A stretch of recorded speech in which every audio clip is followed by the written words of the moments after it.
ప్రభువైన యేసుక్రీస్తు నామములో మీ అందరికీ శుభములు. प्रभु यीशु मसीह के नाम में सभी को जय मसीह की। ప్రియ సహోదరి సహోదరులారా, प्रिय भाई और बहनों, ఈ రోజు మనము ఐగుప్తు దేశంలో మంత్రసారంగా పనిచేసిన శిప్రా పుయా గురించి నేర్చుకోబోతున్నాం. मिस्र देश में दाइयों की तरह काम किए हुए शिप्रा और पुआ के विषय में आज हम ध्यान करने वाले हैं। వీళ్ళు నిజంగా దేవుని ద్వారా ఆశీర్వదించబడిన వారు. सच में ये परमेश्वर के द्वारा आशीर्वादों को प्राप्त किए हुए लोग हैं। దేవుని ద్వారా మరి పరిచర్యలో వాడబడిన వారు. परमेश्वर के द्वारा सेवकाई में इस्तेमाल किए गए लोग ఇప్పటికి కూడా మన మధ్యలో సాక్షులుగా ఉన్నారు. आज भी हमारे बीच में गवाही की तरह रहने वाले लोग। ఒక వాక్యం చదువుకుందాము. एक वचन पढ़ेंगे, నిర్గమకాండం 1వ అధ్యాయం 15వ వచనం నుంచి 22వ వచనం వరకు. निर्गमन इसका पहला अध्याय 15 वचन से लेकर 22 वचन तक।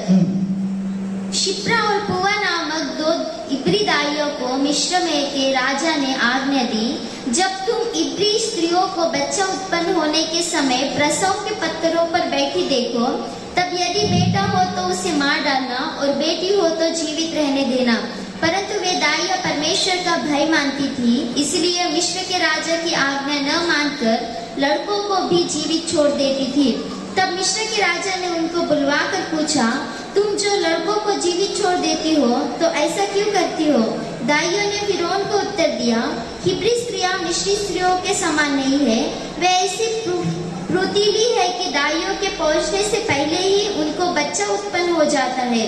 इसलिए परमेश्वर ने दाइयों के साथ भलाई की और वे लोग बढ़कर बहुत सामर्थ्य हो गए, इसलिए कि दाइयां परमेश्वर का भय मानती थी। उसने उनके घर बसाए। ఓకే, దేవునికి స్తోత్రం. హల్లెలూయా. हालेलुया। దేవులారా, వీళ్ళు ఐగుప్తు దేశంలో మంత్రసారులుగా పనిచేస్తున్నారు. प्रिय परमेश्वर की संतान, ये लोग मिस्र देश में दाइयों के समान काम कर रहे हैं। మోషే చనిపోకుండా దేవుడు వాడుకున్న స్త్రీలు. मुंह से नहीं मरता हुआ इस्तेमाल किए गए स्त्रियां यही है। మరి దేవులారా, ఐగుప్తు దేశంలో అనేక మంది పిల్లలు చనిపోకుండా వాళ్ళందరినీ బ్రతికించిన వాళ్ళు ఈ స్త్రీలు. प्रिय परमेश्वर की संतान, मिस्र देश में अनेक लड़के नहीं मरते हुए उन्हें बचाए हुए स्त्रियां ये है। దేవుని చేతిలో బహుబలంగా వాడబడిన వారు. परमेश्वर के हाथ में बहुत ही अच्छे से इस्तेमाल किए हुए लोग हैं। ఐగుప్తులో ఇజ్రాయెల్ ప్రజలు బానిసలుగా ఉన్నారు. मिस्र देश में इजरायली लोग गुलामी में थे। మరి యోసేపు చనిపోయాడు, ఆ కాలంలో ఫరో రాజు చనిపోయాడు. इस समय में यूसुफ मर गया और फिरौन राजा भी मर गए। ఒక కొత్త రాజు వచ్చినాక వాక్యం చదివిస్తున్నారు. एक नया राजा वहाँ पर आया करके वचन में हम देख सकते हैं। ఆయన వచ్చిన తర్వాత ఇజ్రాయెల్లో చాలా భయంకరమైన శ్రమలు పెట్టినట్టుగా రాయబడింది. वो आने के बाद सारे इजरायली लोगों को उसने बहुत ही तकलीफ दिया करके हम देख 2 सकते हैं। సంవత్సరాల పిల్లల్ని చంపడానికి మరి ఆయన ప్లాన్ వేశాడు. 2 साल के सभी बेटों को मारने के लिए उसने प्लान को रखा। మరి మంత్రసాలను పిలిచి వాళ్ళు చెప్పాడు, మీరు వాళ్ళు డెలివరీ అవుతున్న సమయంలో వాళ్ళని చంపేయాలని చెప్పేసి వాళ్ళకి ఆజ్ఞ ఇచ్చాడు. वहाँ पर दाइयों को उसने बुलाकर कहा कि उनके प्रसव के वेदनाओं के समय अगर लड़का उत्पन्न होगा तो उन्हें मारकर छोड़ दो करके। ఇప్పుడు ఇజ్రాయెల్లో కష్టం అనేది వచ్చింది. प्रिय परमेश्वर की संतान, वहाँ पर इजरायली लोगों में कष्ट आया। ఇజ్రాయెల్ ప్రజలందరూ సతమతమైపోతున్నారు. सभी इजरायली लोग अभी बहुत ही परेशानी में आ गए। ఇజ్రాయెల్ ప్రజలందరూ ఏడుస్తున్నారు. सभी इजरायली लोग रो रहे हैं। ఏం చేయాలో అర్థమైపోతలేదు. क्या करना है वो नहीं समझ में आ ఈ रहा। దర్వాజాలు మూసుకుపోయాయి. सभी दरवाजे बंद हो गए। సమస్య అనేది ఇప్పుడు ఇజ్రాయెల్ ప్రజలకు వచ్చింది. समस्या इजरायली लोगों के बीच में आई। రాజు పిలిచి ఏమంటున్నాడు అంటే, राजा बुलाकर क्या कहता है कहने से, నిర్గమకాండం 1వ అధ్యాయం 15వ వచనం రాయబడింది. निर्गमन इसका पहले अध्याय के 15 वचन में लिखा है, మగ పిల్లవాడు పుడితే చంపేయండి అని చెప్పేసి రాజు వాళ్ళకి ఆజ్ఞ ఇచ్చాడు. राजा ने उन्हें आज्ञा दिया कि अगर लड़का उत्पन्न हो तो उसे मार डालो। ఇప్పుడు రాజు ఆజ్ఞను విని మరి పుట్టిన మగ పిల్లవాడిని చంపాలా, చంపకుండా వచ్చి రాజు చేతిలో చనిపోవాలా? రెండు దిక్కులో చావేయడం ఉన్నది. राजा की आज्ञा को मानकर जन्म लिए हुए बच्चे को मारना चाहिए, या अगर हम उसकी आज्ञा को नहीं मानेंगे तो राजा के द्वारा हम मरना चाहिए। यहाँ पर समस्या है, ఇటు మరణమే ఉన్నది. इधर भी मृत्यु है उधर भी मृत्यु है। ఇప్పుడు ఏమి చేయాలో అర్థం కావడం లేదు. अभी क्या करना चाहिए इन्हें समझ में नहीं आ रहा। దేవుడారా, ఒకసారి ఆలోచన చేయండి, మనుషుల్లో కూడా అలాంటి పరిస్థితులు వస్తాయి. ये परमेश्वर की संतान मनुष्य में भी ऐसे परिस्थितियां आती ఏమి हैं। చేయాలో అర్థం కాదు. क्या करना चाहिए समझ में नहीं ఎవరి आता। మాట వినాలో అర్థం కాదు. किसकी बात को सुनना चाहिए नहीं समझ में आता। నాకు జన్మనిచ్చిన తల్లిదండ్రుల మాట వినాలా, मुझे जन्म दिए हुए माता पिता की बात को सुनना चाहिए क्या? లేకపోతే మరి నా ఆత్మీయ తండ్రి మాట వినాలా? नहीं तो हमारे आत्मिक माता पिता की बात सुनना चाहिए, లేకపోతే లోకస్తుల మాట వినాలా? नहीं तो संसार के लोगों की बात को सुनना चाहिए, లేకపోతే నేను దేవుని మాట వినాలా? नहीं तो परमेश्वर की बात को सुनना चाहिए। నేను ఎవరి మాట వినాలి? मैं किसकी बात को నేను सुनूं? ఎవరికి ప్రాధాన్యత ఇవ్వాలి? मैं किसे अपना ఎటు చూసినా సమస్య ఉన్నది. किधर भी देखो तो समस्या ही है, రెండు దిక్కుల దర్వాజా మూసుకుపోయి ఉన్నది. दोनों तरफ दरवाजे बंद हो నేను गए। ఏమి చేయాలి? मैं क्या करूं? వాక్యం సెలవిస్తుంది, वचन कहता है నీ ఆత్మను నీ శరీరమును అగ్నిలో పడవేయువానికి నువ్వు భయపడాలి, అతనికే నువ్వు ప్రాధాన్యత ఇవ్వాలని వాక్యం సెలవిస్తుంది. वचन में इस प्रकार से लिखा है कि आपके आत्मा और शरीर को दोनों को जो कोई नर्क में डाल सकता है उसी इंसान को आपको भय मानना चाहिए और इसको ही आपको महत्व देना चाहिए। నీ ఆత్మను నీ శరీరమును అగ్నిలో పడవేయువానికి నువ్వు భయపడాలి, అతనికే ప్రాధాన్యత ఇవ్వాలని రాయబడింది. आपके आत्मा और शरीर को नरक में डालने वाले से ही हमें भय मानना चाहिए और इसे ही महत्व देना चाहिए करके ఎవరైనా वचन में జీవం लिखा है। గల దేవుని చేతిలో పడడం భయంకరంగా రాయబడింది. प्रिय परमेश्वर की संतान, जीवित परमेश्वर के हाथ में गिरना भयानक बात है करके लिखी है। దేవుడు పరలోకం నుంచి మంచివారిని చెడ్డవారిని అందరినీ చూస్తున్నాడు. परमेश्वर स्वर्ग में रहकर अच्छे और बुरे लोगों को देख रहा है। కనుక పరిస్థితులు వాటి వచ్చినప్పుడు అలాంటివి इसीलिए अगर परिस्थितियां भी आ रही हो तो మనము దేవునికి ఎక్కువ ప్రాధాన్యత ఇవ్వాలి, हमें परमेश्वर को ही ज्यादा महत्व देना है, ఆత్మీయతకి ఎక్కువ ప్రాధాన్యత ఇవ్వాలి. आत्मिक बातों को ही ज्यादा महत्व देना है। దేవుడు ఏదో రకంగా తన మార్గంలో తెరుస్తాడు. परमेश्वर मार्ग को खोलेगा, దేవుడు తప్పకుండా మనకు తన సహాయం చేస్తాడు. परमेश्वर निश्चय हमारी सहायता करेगा। చూడండి, ఇక్కడ ఒక అద్భుతం జరిగింది. देखिए यहाँ पर एक अद्भुत बात हुई। నేను ఒక ప్రశ్న వేస్తాను, मैं आपको एक सवाल మీరు डालूंगा, ఆ ప్లేస్ లో ఉంటే ఏం చేస్తారు కావచ్చు? आप अगर उस जगह पर रहोगे तो क्या करोगे? మీరు ఆ ప్లేస్ లో ఉంటే ఏం చేస్తారు కావచ్చు? आप अगर उस जगह पर रहोगे तो क्या మీరు ఐగుప్తు करोगे? దేశంలో ఉన్నారు, ये मिस्र देश में है, అక్కడి రాజు చెప్పిన మాట వినాలి.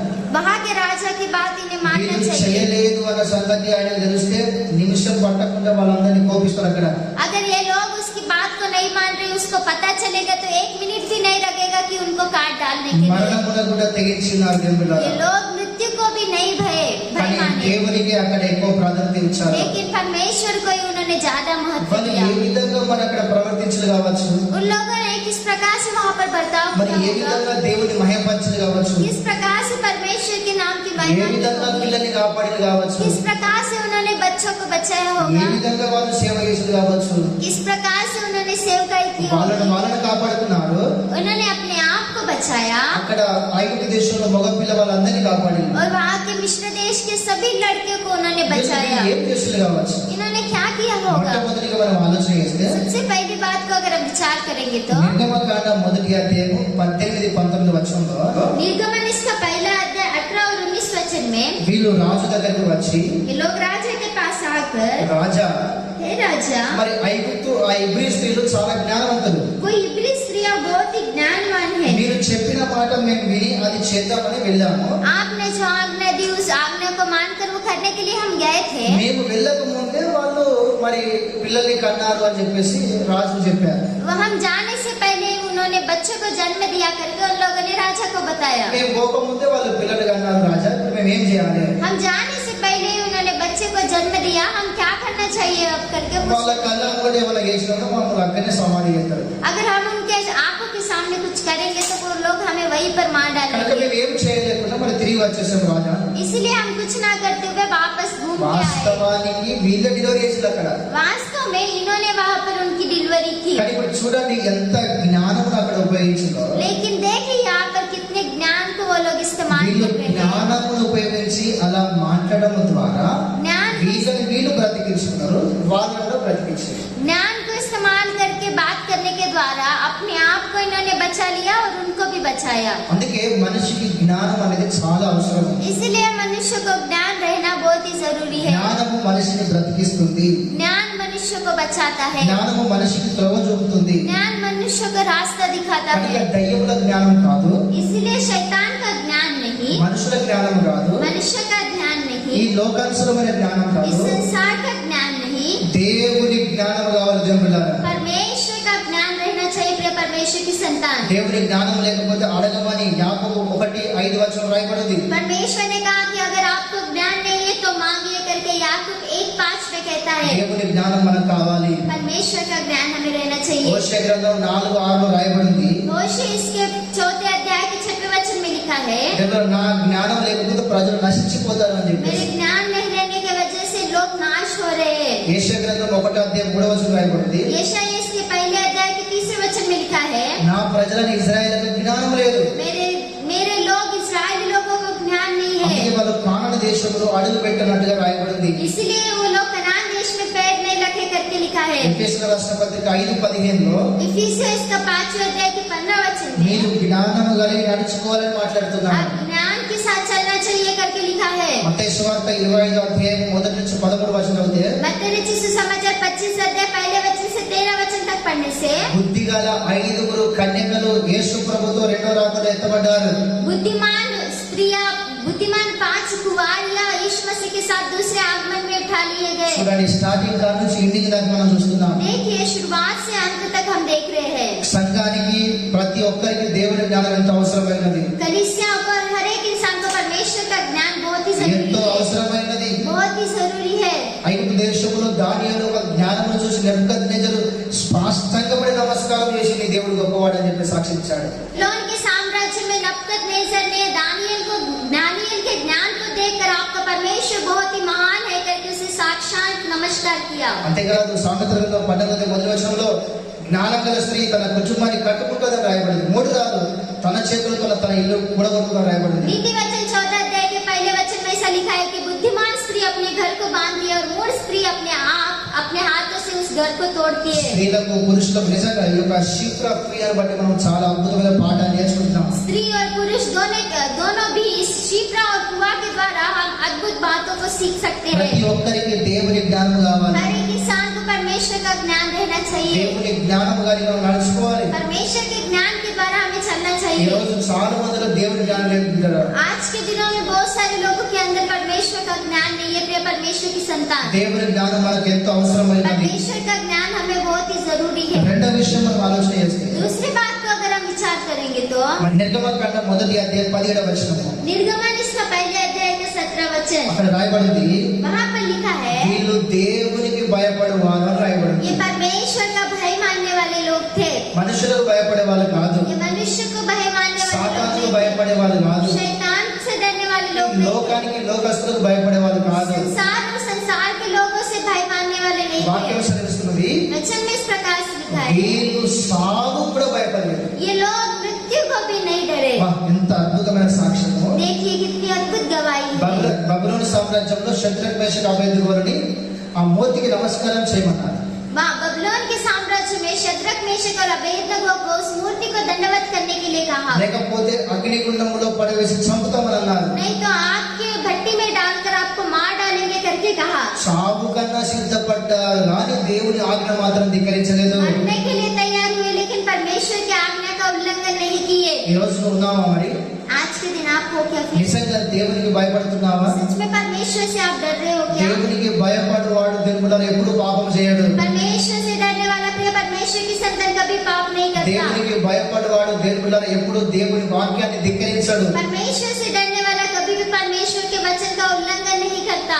ఐగుప్తు దేశంలో మరి ఆ యొక్క ఫరో రాజు భార్య వ్యభిచారం చేయడానికి యోసేపును ప్రేరేపిస్తే, నా దేవునికి వ్యతిరేకంగా నేను పాపము చేయ అని చెప్పేసి దేవుని ఎడల భయాన్ని చూపించి అక్కడి నుంచి పారిపోయి దేవుడి ద్వారా గొప్పగా ఆశీర్వదించబడ్డాడు. దేవుడి ద్వారా मिस्र देश में फिरौन की पत्नी ने यूसुफ को अपने साथ सोने के लिए कहा, तब वो यूसुफ इस प्रकार से कहता है कि मैं परमेश्वर की दृष्टि में पापी न ठहरूं करके वहां से वो भाग जाता है और परमेश्वर की महिमा करता है करके हम देख सकते हैं। ఆయన నిజంగా దేవుని మహిమపరిచాడు. उसने सच में परमेश्वर की महिमा की, దేవుడి ద్వారా ఆశీర్వదించబడ్డాడు. ఆయన परमेश्वर के द्वारा उसने आशीर्वादों को అంటే प्राप्त किया। మనిషికి దేవుని భయం ఉండాలి. इसलिए मनुष्य को परमेश्वर का डर रहना కొంతమందిని चाहिए। చూస్తాము, వీళ్ళు మనుషులు, అసలు వీళ్ళకి దేవుని భయం ఉన్నదా, వీళ్ళు సేవకులా లేకపోతే విశ్వాసులా అని అర్థం కాదు. కొన్నిసార్లు వస్తే మనం మాట్లాడాలి. कुछ लोगों को देखने के बाद हमें ऐसा लगता है कि सच में ये मनुष्य है क्या इन्हें परमेश्वर का भय है क्या, ये सेवक लोग है क्या, ये विश्वासी है करके कुछ बार हमारे मन में ऐसी बातें आती है। నాకే గానీ మీకే గానీ అందరికీ దేవుని భయం ఉండాలి. मुझे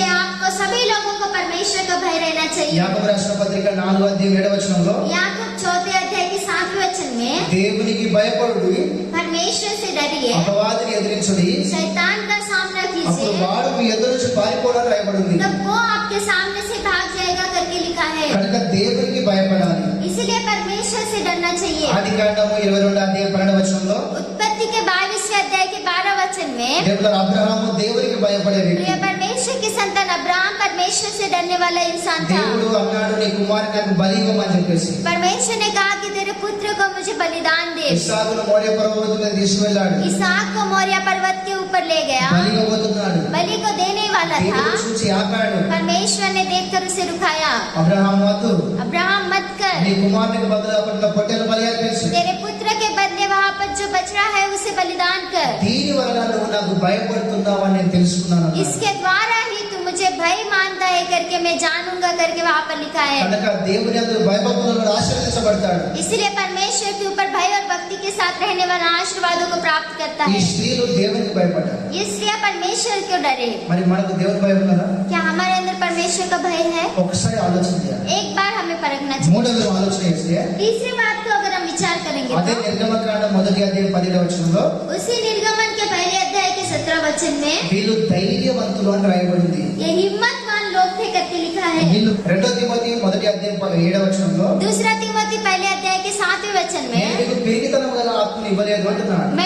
मैंने तुम्हें डर और भय की आत्मा नहीं दी करके लिखा శక్తి है, గల ఆత్మను ఇచ్చానంటున్నాడు. सामर्थ्य आत्मा को दिया करके लिखा है। దేవుడికి ధైర్యవంతులు కావాలి, परमेश्वर को हिम्मतवान लोग चाहिए, భయపడు వారు కాదు. भय मानने वाले लोग కనుక नहीं। దేవుని పరిచర్యకి మనం ధైర్యముగా इसलिए परमेश्वर की सेवकाई के लिए हमें हिम्मत के साथ रहना మనం चाहिए। బైబిల్లో ఆలోచన చేస్తే अगर हम बाइबल में विचार करेंगे కనుక అన్న దేవుని మందిరంలో ఉండి ప్రధాన యాజకుడు ఎదుట ఆమె భయపడకుండా ధైర్యంగా ప్రవచనాలు చెప్పినట్టు వాక్యం సెలవిస్తున్నది. प्रिय परमेश्वर की संतान हन्ना परमेश्वर के मंदिर में रहकर सभी लोगों के सामने नहीं डरते हुए उसने प्रचार किया, भविष्यवाणी की करके लिखा है। అపోస్తల కార్యము 6-7 అధ్యాయంలో ఎంతో ధైర్యంగా దేవుని వాక్యాన్ని స్టెఫెను మరి అక్కడ బోధించినట్టుగా మనం చూస్తున్నాం. प्रेरितों के काम के 6 और 7वें अध्याय को अगर हम देखेंगे तो स्टीफेनुस बिना डरते हुए सभी लोगों को प्रचार कर रहा है करके लिखा है। అంతేకాదు పేతురు కూడా భయపడకుండా దేవుని వాక్యాన్ని ధైర్యంగా ప్రకటించాడు, యేసు ప్రభువే దేవుడు అని చెప్పేసి. उतना ही नहीं लेकिन पतरस ने भी परमेश्वर के वचन को हिम्मत के साथ प्रचार किया कि यीशु ही मसीह है करके। పౌలు కూడా అనేకమైన రాష్ట్రాలు అనేకమైన దేశాలు తిరిగి యేసు ప్రభువే దేవుడు అని నిర్ధారణ చేసినట్టు చూస్తున్నాం. पौलुस ने भी यीशु मसीह ही परमेश्वर है करके सभी राष्ट्र और सभी देशों में घूमकर उनको ये बताया करके हम देख सकते हैं। దేవుని కొరకు ఇలాంటి వారు కావాలి, प्रिय परमेश्वर की संतान परमेश्वर के लिए ऐसे लोग चाहिए, ధైర్యవంతులు కావాలి. हिम्मतवान लोग चाहिए। కనుక సంఘానికి సమస్య వచ్చింది అని మనము చింతపడితే మనకేం లాభం లేదు. कलीसिया को अगर सता हुआ है करके हम चिंता करेंगे तो कुछ लाभ नहीं है। కుటుంబంలో అనేకమైన సమస్యలు వచ్చాయని మనము ఎక్కువ ఆలోచన చేసి ఆరోగ్యం పాడు చేసుకుంటే ఏం లాభం లేదు. परिवार में भी बहुत सारी समस्याएं करके चिंता करके हमारी तबीयत को अगर हम खराब ఈరోజు వ్యక్తిగత करें, జీవితంలో సమస్యలు ఉన్నాయి, आज व्यक्तिगत जीवन में समस्या है, కుటుంబాల్లో సమస్యలు ఉన్నాయి, परिवार में समस्या है, సమాజంలో సమస్యలు ఉన్నాయి, समाज में समस्या है, సంఘంలో సమస్యలు ఉన్నాయి. कलीसिया में समस्या है, సమస్యలు ప్రతి స్థలంలో ఉన్నాయి. समस्या है हर स्थान में अपने మనం परमेश्वर। వాటిని పట్టుకుని ఊరాడితే ఏం లాభం లేదు. हम उसे लेकर अगर इधर उधर जाएंगे तो कुछ लाभ ఈ नहीं है। స్త్రీలను బట్టి మనం 3 విషయాలు తెలుసుకుంటున్నాం. स्त्री के द्वारा हम 3 बातों को सीख ఫస్ట్ रहे हैं। మనం జ్ఞానవంతులం కావాలి, सबसे पहला हम ज्ञानवान रहने రెండోది चाहिए దేవునికి భయపడే వారమై और ఉండాలి, दूसरा परमेश्वर से डरने वाले रहने మూడోది चाहिए ధైర్యం వహించాలి, ధైర్యవంతులం और కావాలి. तीसरी बात हिम्मतवान रहने चाहिए, हिम्मत దేవుడు के साथ। తప్పకుండా తన మార్గాన్ని తెరుస్తాడు. परमेश्वर निश्चय अपने मार्गों को खोलेगा। వాక్యం సెలవిస్తున్న దేవుడు వీళ్ళని ఆశీర్వదించాడు. वचन में ऐसा लिखा है कि परमेश्वर ने इन्हें आशीष दिया, దేవుడు వీళ్ళకు మేలు చేసినట్టు రాయబడింది. परमेश्वर ने इनके साथ भलाई की करके लिखा है। నిర్గమకాండం 1వ అధ్యాయం 21వ వచనంలో निर्गमन इसके पहले अध्याय के 21वें वचन में వీళ్ళ సంతానాన్ని దేవుడు అభివృద్ధి చెందించినట్టు రాయబడింది. परमेश्वर ने इनके संतानों को इनके घरों को बसाया करके लिखा దేవుడు है వీళ్ళని ఆశీర్వదించినట్టు రాయబడింది. और परमेश्वर ने इनको आशीष दिया करके लिखा వీరిని है। ఆశీర్వదించిన దేవుడు మనల్ని ఆశీర్వదిస్తాడు. इनको आशीष दिया हुआ परमेश्वर हमें भी आशीष देगा। ఈ 3 విషయాలు మన జీవితంలో కలిగి ఉండాలి. लेकिन ये 3 बातें हमारे अंदर रहना चाहिए। దేవుడి మాటలు దీవించును గాక. परमेश्वर इन बातों को आशीष दे। ఆమేన్. आमीन। Praise the Lord. Praise the Lord.